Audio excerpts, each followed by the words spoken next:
Greetings, ladies and gentlemen. Welcome to another video here on the SSA Philosophy channel, where we, of course, dive right on into the philosophy of characters from video games to TV shows to movies, etc., etc. And of course, in today's video, we're going to be going over, of course, the philosophy of the character known as Bane, of course, from the movie known as The Dark Knight Rises.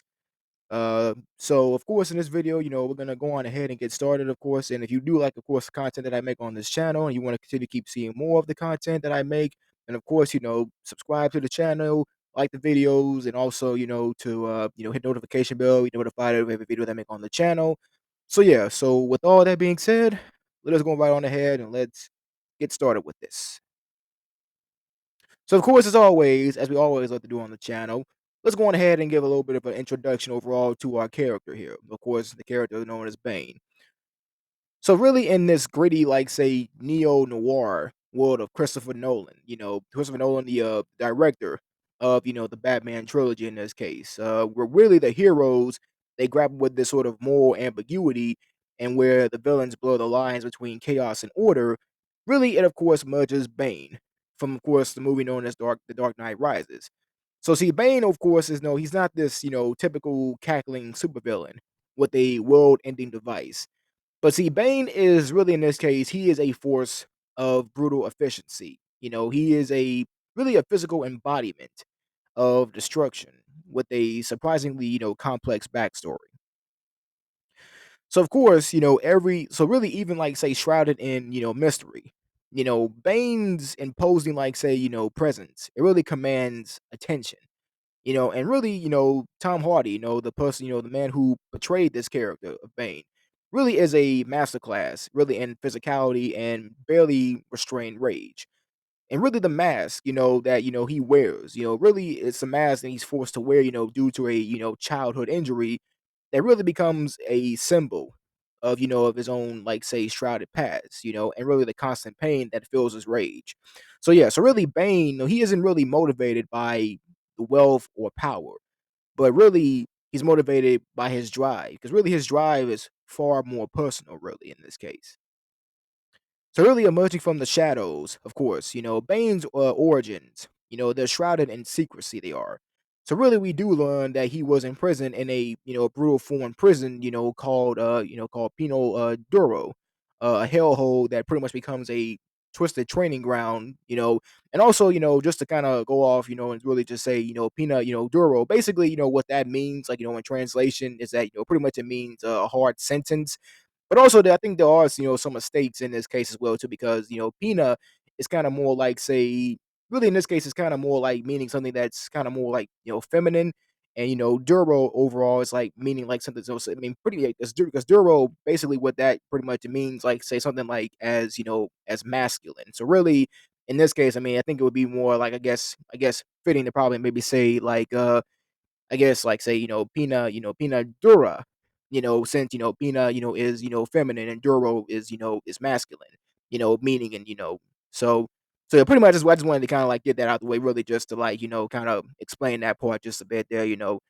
but yes, so yeah, so really, forced to really endure like say the physical and the emotional torment.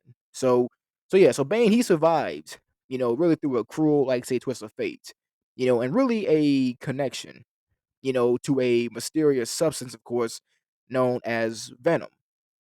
And really, this potent, concoction, it really grants, like, say, Bane, really this immense strength and resilience, but at a terrible cost.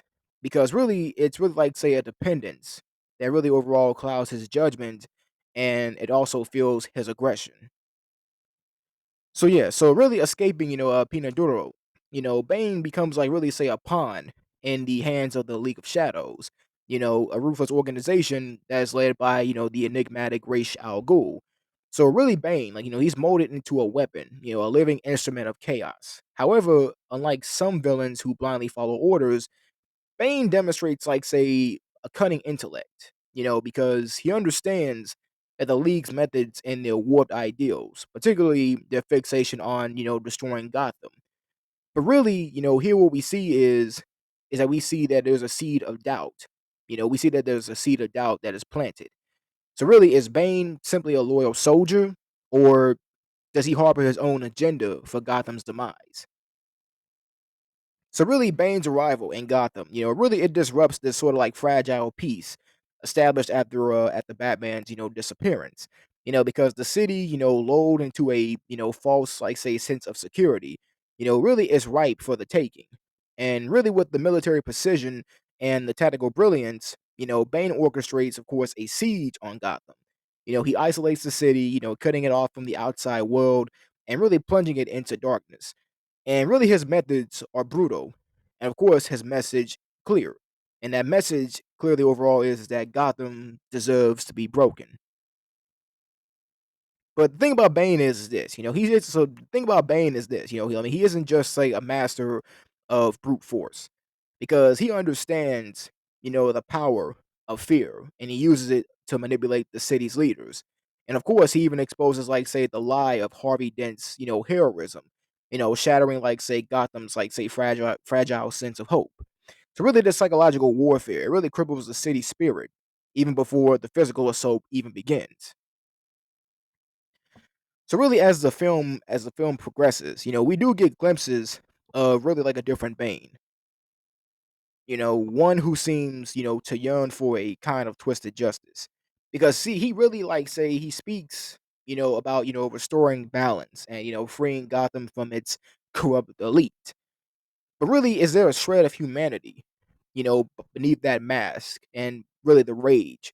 Is there like a purpose, beyond blind destruction? Now, these kinds of complexities really is what really makes Bane a compelling villain. A force that challenges Batman, not just physically, but also ideology. But also like say, ideology, like ideologically. So really Bane's impact on the Dark Knight Rises, really it's undeniable because really he's a formidable opponent who really pushes Batman to his, absolute limits. Forcing the hero to even confront his own mortality and the consequences of his own choices. So really their fight, it really is like say a brutal ballet of strength and strategy. A clash that will leave a lasting scar on Gotham and on Batman himself. So really, when you actually hear that heavy breathing, rasp, like pretty much rasp, like say through the mask, remember that Bane and really Bane, this is something overall that honestly that really in this case that I like about Bane's character really in this case, and really not just his character like say in Dark Knight Rises, but really like his character as a whole. And I think a lot of times I think it can be his character a lot of times can be mistaken and can be inconsistent for this. But really Bane he's more than just say like a muscle. He's more than just muscle, but really he's a symbol of pain. He's a harbinger of chaos. And really he's a villain that will, he will force Batman, even to question everything that he believes in. So a lot of times, Bane's character, a lot of times, like whether it be like say in games or like in TV shows or even like in comics, a lot of times, it could probably like have some like sort of like inconsistencies, that really in this case, that are like not necessarily showing like say Bane, like say the proper, like say, I guess you can say I guess like the proper, like I guess you can say, like there's a word I'm looking for in this case. Like I guess like the proper, like say, um, I guess I would say like the proper, like I guess like correction. I would say, not I guess like not necessarily correcting Bane in I guess like saying a proper way, like in a proper manner. When it comes to like showcasing like his character and his character and who he really is. I believe that to be so true. So really, of course, with that being said, we're gonna go on ahead, of course, really explain, what is really the philosophy really of the character known as Bane. So really, in this case, the philosophy of Bane that I like to call in this case is really, Bane's creed. Really, fire in the pit, fury in the heart.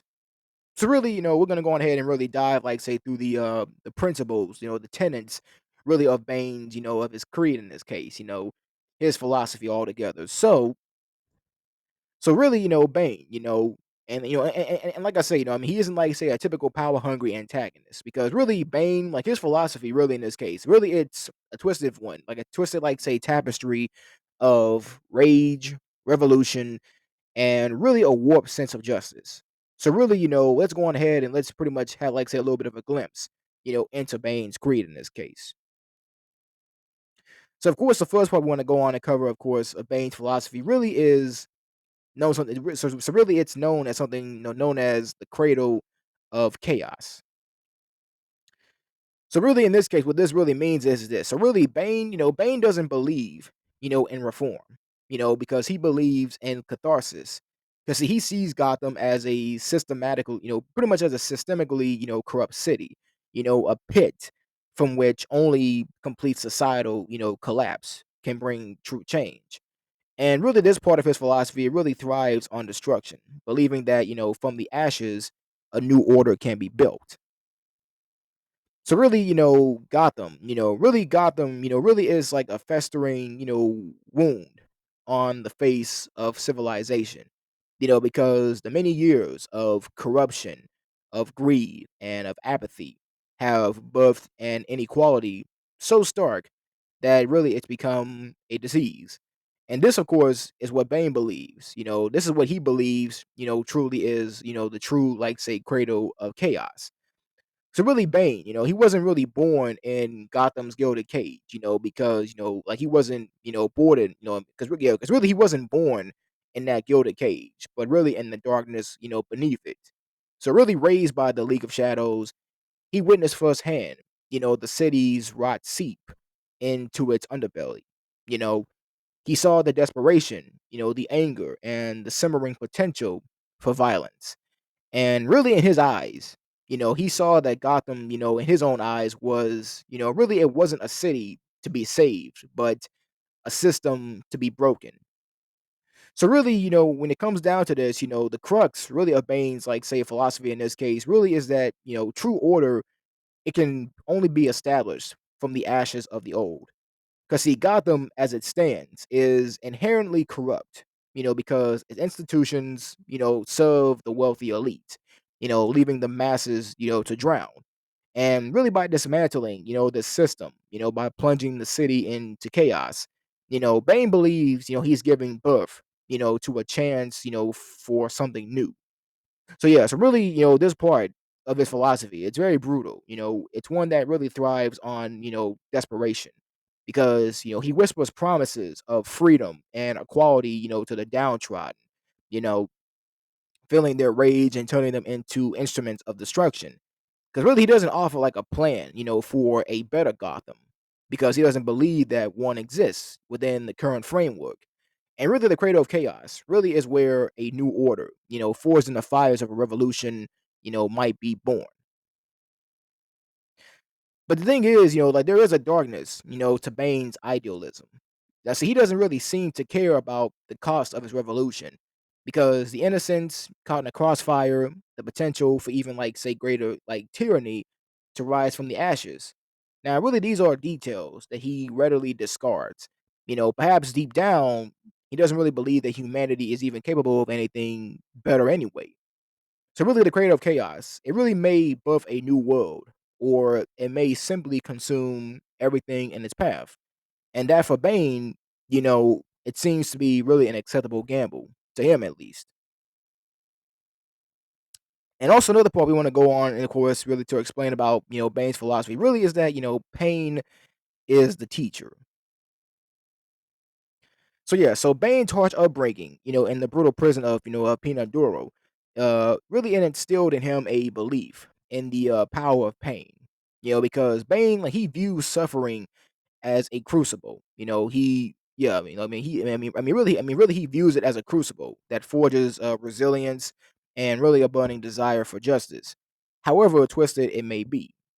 So really, Bane, really he offers, like, say, really a twisted, like, say, part of this philosophy, centered around the pain part, like his belief, pain is the teacher, is really a core tenet that really drives his actions and really it shapes his worldview.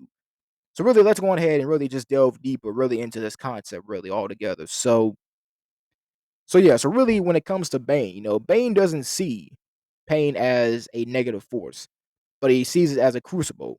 Because he likely endured the immense suffering, during his exile on the island of, Pinaduro. And this pain, he believes, wasn't punishment, but a harsh teacher that honed his resilience, his strength, and his will. Now, Bane, he views Gotham citizens as really he views them as weak.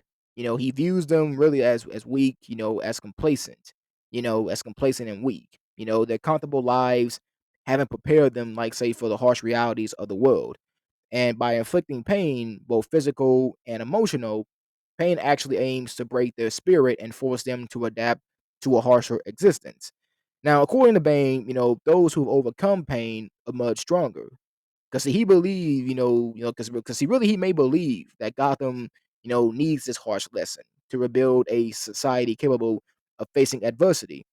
However, though his methods are pretty brutal and they also disregard the human cost. So while he does, of course, while he preaches, like, say, the virtues of pain as a teacher, it is debatable if he's a good student himself, because his reliance on brute force and his underestimation of the human spirit are really his undoing, throughout the movie, really, at the end of it. Because true strength, as shown, of course, by Batman, who endures immense pain, it comes from within, not just physical conditioning.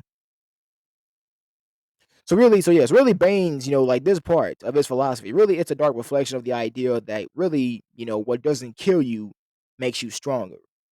So while there is merit to the concept of overcoming challenges, but the thing about Bane is, he advocates for inflicting pain on others. It's really a cruel and unnecessary method.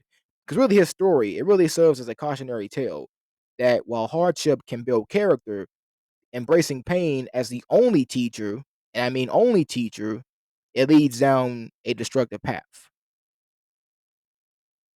And also another part of Bane's philosophy really is, might makes right. So really, Bane, like, he respects, like, say, strength. That's one thing overall that Bane most definitely, 100% respects the most. I mean, he really respects strength to a very high degree, both physical and ideological. Because he believes the weak are destined to be crushed by the powerful, and that true power it lies in dismantling the status quo and imposing a new ruthless order. But the thing is this, is that Bane, like, he isn't really interested, like, say, in simply, dominating Gotham, but he really believes that the city is inherently corrupt and that it needs to be destroyed to create a chance, you know, pretty much a chance for something new.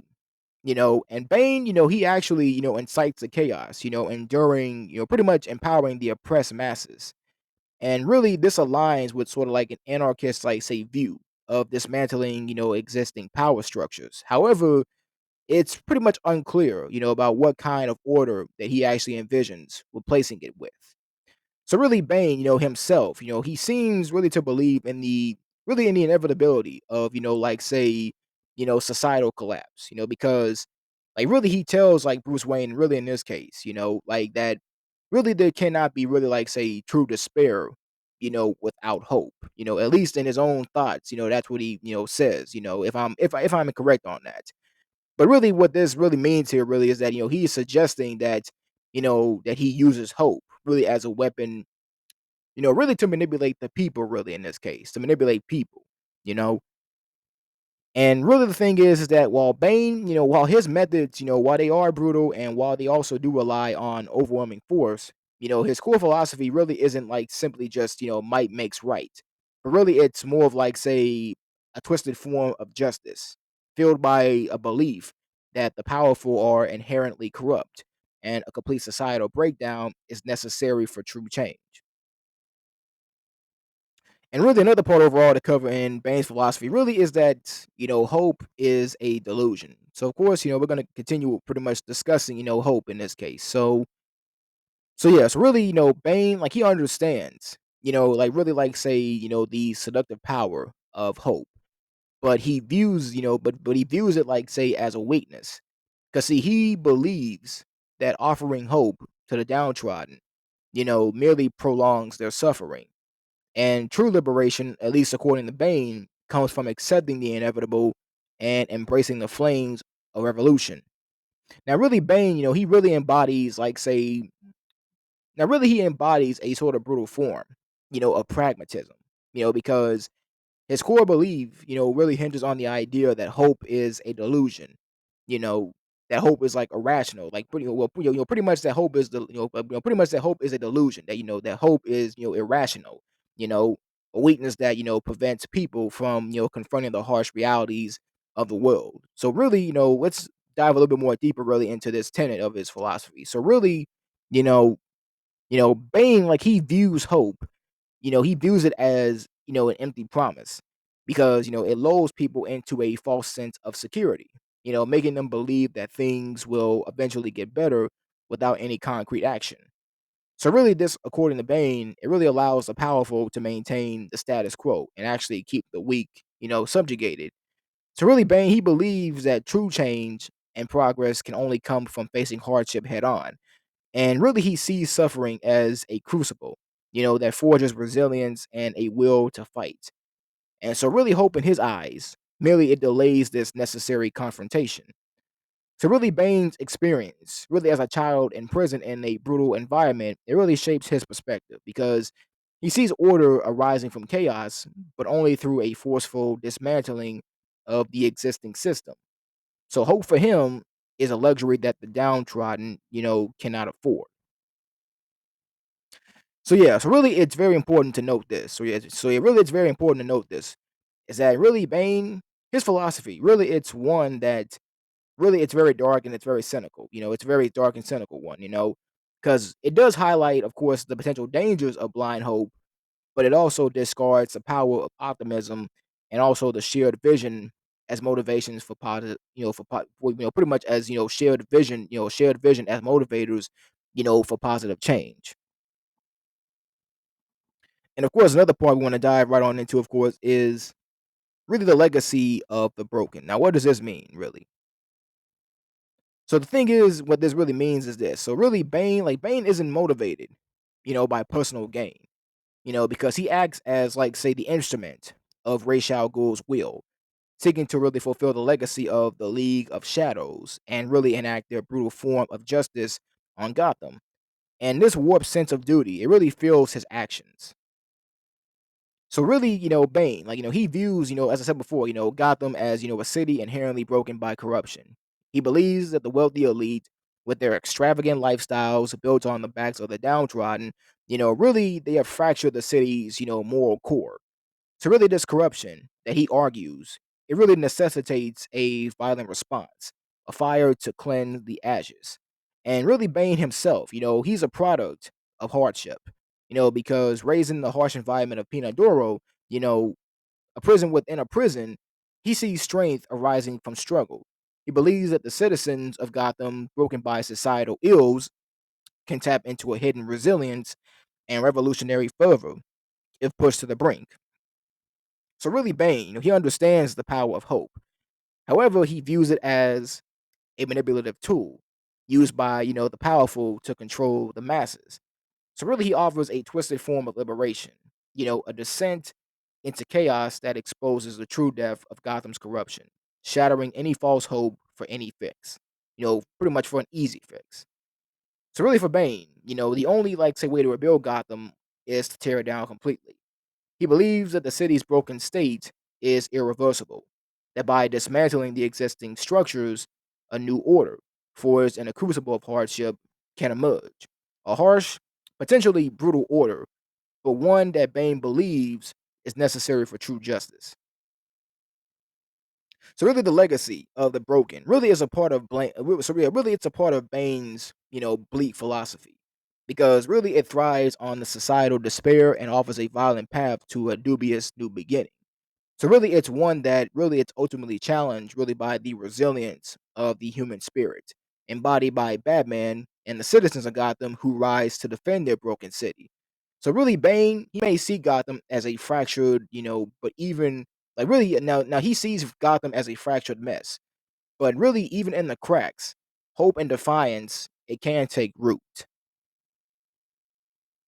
And of course, ladies and gentlemen, that overall concludes, the video here, of course, today on the philosophy of the character Bane. But overall, Bane's creed, this it really is overall a philosophy that is born in darkness. It's a dangerous, like, say, cocktail of rage, despair, and a twisted sense of righteousness. And really, it's a chilling reminder that even revolutions, fueled by noble intentions, it can be corrupted by violence and a hunger for complete control. So really, Bane, like, he leaves a lasting impression, because Bane really in this case, and I think a lot of times, I think a lot of people in this case, I think mistake a lot of the character itself is that really he's more than just brawn. His motivations and his complexities really what make him a compelling character because he's because really here's a deep dive like really into like really and what we can like really like say dive right on into and what makes Bane like a memorable antagonist. What makes him a compelling character altogether around. So really, undeniably, Bane's physical prowess, it's definitely overall a major threat. That's one thing, because enhanced by that mysterious drug, known as Venom, his strength actually surpasses even Batman's. So really, the fight scenes, showcasing this are very brutal and they're also very raw. Pretty much emphasizing the danger, that Bane possesses. And really his relentlessness, exemplified in the infamous scene, where he actually breaks the bat, pushes Batman really to his own physical and emotional limits. So really, Bane isn't just some mindless thug. He's really driven by, like, say, a twisted sense of justice. Exiled from the League of Shadows. So exiled from the League, he sees himself as a liberator, purging Gotham of its corruption. So really his plan, while violent, it does of course say is, it's aiming like say to dismantle the oppressive systems that have kept, society pretty much that have kept the city's underclass, trapped. So really there is a warped idolism to Bane, making him a villain, audiences really can't simply dismiss.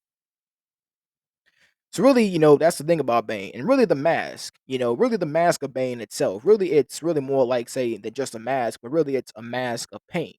Because see, really, Bane, his mask really is a constant presence. Really, it's more than just a menacing accessory, but it really serves as a physical reminder of his exile and the pain that he endures from the venom. And really, it's a symbol of his dependence. And really, it's a constant struggle as well too. The distorted voice that it produces even adds another layer of mystery. Making even more like say like an even more imposing figure. So really, Bane's fate, it is of course like say tied to that of Ra's al Ghul, the leader of the League of Shadows. Because really he becomes the heir to a legacy of vengeance, determined to fulfill Ra's al Ghul's plan to destroy Gotham. However, Bane's own motivation, his own, really his own motivations is really what twists this goal, because he's not simply seeking destruction, but he really desires a revolution, albeit a violent one. Ultimately, though, his plan fails, leaving him a tragic figure who falls short of the legacy that he himself carved. So really, Bane, Bane. Honestly, I mean, in my opinion, he left like really like say a very like say enduring impact. On Christopher Nolan's like say Batman trilogy films. Because Bane's brutal efficiency and his ideological justifications really is what makes him a formidable foe. For Batman, because he challenges Batman, like I said before, not just physically, but he even forces him to confront the societal issues that plague Gotham. So really, Bane's complex betrayal, with its mix of brutality and warped idolism, really it leaves a lasting impression, solidifying him as one of Batman's most compelling villains. And of course, ladies and gentlemen, with all that being said, that of course concludes this video altogether. So of course, if you stayed this long watching the video altogether, I want to thank you, of course, for doing so. And of course, with all that being said, once again, make sure subscribe, like the video, and also notification bell to be notified of every video that I make on the channel. And all together, ladies and gentlemen, that does it here today. I will also have more videos coming out, also coming around, possibly maybe possibly maybe next week. I will see if there's a chance that I can have more videos coming out next week. So I think I might be busy with a few things, do next week, but I will try if I can. Of course, if I, if I have the opportunity in doing so. So I will keep you guys posted on this. Of course, I definitely will keep you, notified about what it is, what it is that happens. Of course, next week. But with all that being said, I want just pretty much say I want to thank you all. I want you all to have a great, blissful, wonderful day. And all that being said, I know I keep saying that so many times. I mean, I'm getting more and more used, pretty much like say to making videos on the channel altogether. So I'm getting more used to it as time goes on. But overall, I'm getting just a little bit better with it. But yeah. But with all that being said, though, always remember to be smooth, to be steady, and to be aggressive. Peace.